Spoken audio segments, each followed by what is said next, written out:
এখন আমরা একটি গুরুত্বপূর্ণ ম্যাথ দেখব। ম্যাথটি হলো যে 0.6 সেন্টিমিটার ব্যাসের একটি কৌশিক নল 58 ডিগ্রি ফারেনহাইট তাপমাত্রায় পানিতে ডুবানো হলো।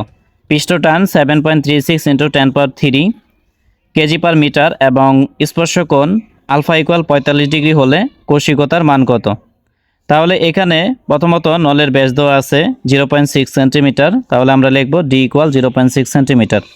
তাহলে এই সেন্টিমিটার থেকে মিটারে আসার জন্য 100 দ্বারা ভাগ করতে হবে। তাহলে 0.6কে 100 দ্বারা ভাগ করলে 0.006 মিটার আসবে বা 6 × 10⁻³ মিটার আসবে। তারপরে এখানে পৃষ্ঠটান দেওয়া আছে 7.36 × 10⁻³। তাহলে পৃষ্ঠটান sigma equal to 7.36 × 10⁻³ KG per metre ধরে নিলাম। তারপরে পানির একক ওজন আমরা জানি omega equal 1000 KG per metre cube. তারপরে এখানে স্পর্শকোণ আলফার মান দেওয়া আছে 45 ডিগ্রি।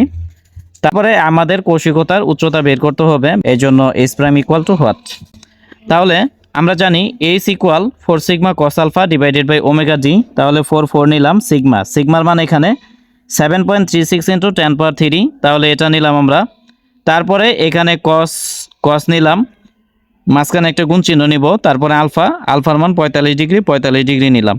নিচে হলো ওমেগার মান 1000 নিলাম।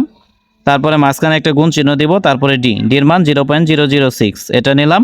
তাহলে এটা ক্যালকুলেটর হিসাব করলে 3.46 × 10⁻³ মিটার আসবে। এখন এই মিটার থেকে মিলিমিটারে আসার জন্য এটাকে 1000 দ্বারা গুণ করতে হবে।